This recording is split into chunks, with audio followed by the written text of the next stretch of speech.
Bullet train का वादा हुआ था, कहा गया था 2022 तक अहमदाबाद से मुंबई सरसराते हुए ट्रेन जाएगी, लेकिन 2025 आ गया है। बुलेट ट्रेन तो नहीं, लेकिन वादा खिलाफी की रफ्तार जरूर दौड़ रही है। यह बीजेपी के महापौर पुष्यमित्र भार्गव के बेटे संघमित्र भार्गव हैं।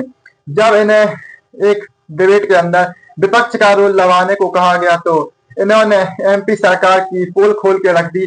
करोड़ों रुपए खर्च हो गए, जमीन अधिग्रहण में घोटाले हो गए, लेकिन बुलेट ट्रेन सरकार की पावर पॉइंट प्रेजेंटेशन से बाहर नहीं आ पा रही है।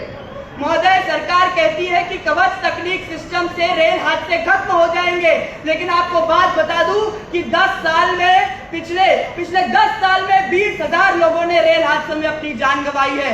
क्योंकि महोदय, जब रेल के डिब्बे टूटते हैं, रेल पटरी से फिसलती है, तब सिर्फ उस रेल के डब्बे नहीं टूटते, एक माँ की गोद सूनी हो जाती है, किसी बच्चे का भविष्य अंधकार में चला जाता है और एक बूढ़े पिता की आंखों से उसकी आखिरी उम्मीद छिन जाती है।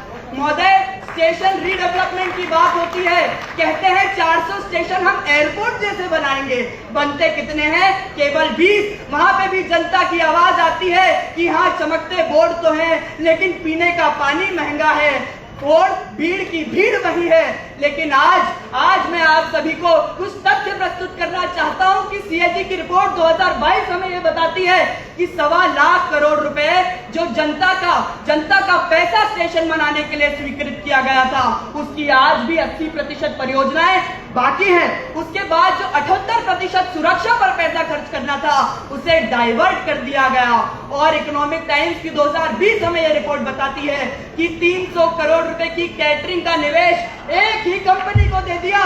तो मैं आपको ये बताना चाहता हूं, सरकार कहती है सबका साथ होगा, सबका विकास होगा, लेकिन रेल में हो रहा है दलाल का साथ, निषेध का विकास और जनता का विनाश। संघमित्र भार्गव की स्पीच के बाद हमारे डॉक्टर मोहन यादव के पास में ना तो जवाब थे और ना ही जवाब थे उनके पिताजी के पास में जो इंदौर के महापौर हैं। तो इसके बाद हमारे माननीय मुख्यमंत्री जी ने सोचा कि क्यों ना थोड़ी से मजे ले लिए जाए। अपने भतीजे के लिए भी जोरदार तालियां बजाऊंगा, जैसे भी मैं उसको बोलूंगा कुछ बात बाकी है, लेकिन उसने जो बेबाकी से अपनी बात रखी, पक्ष हो या विपक्ष, उसको जो जवाबदारी थी वही तो बोलेगा। तो उसको विपक्ष का विषय किया तो बोला, उसमें कोई मना नहीं, लेकिन मैं उसके कुछ विषय जरूर सुधरूंगा। उस विषय में ये और बाकी रह गए, जिसके से हमारे लिए लोकतंत्र है, हमारी सरकार ने आप टॉप पे ले लो।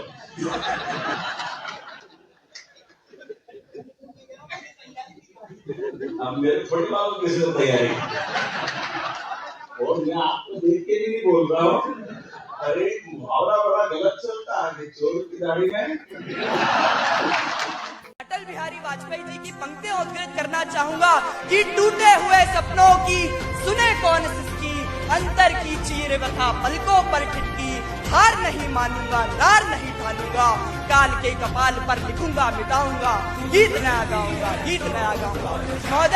महोदय, ये मेरे लिए कविता नहीं, ये मेरे लिए प्रतिज्ञा है कि आने वाले समय में मेरा मंत्रालय सर्वश्रेष्ठ बने, मेरा भारत सर्वश्रेष्ठ बने। और अगर आप सभी लोग मेरे साथ हैं, तो साथ में बोलिए भारत माता की, भारत माता की।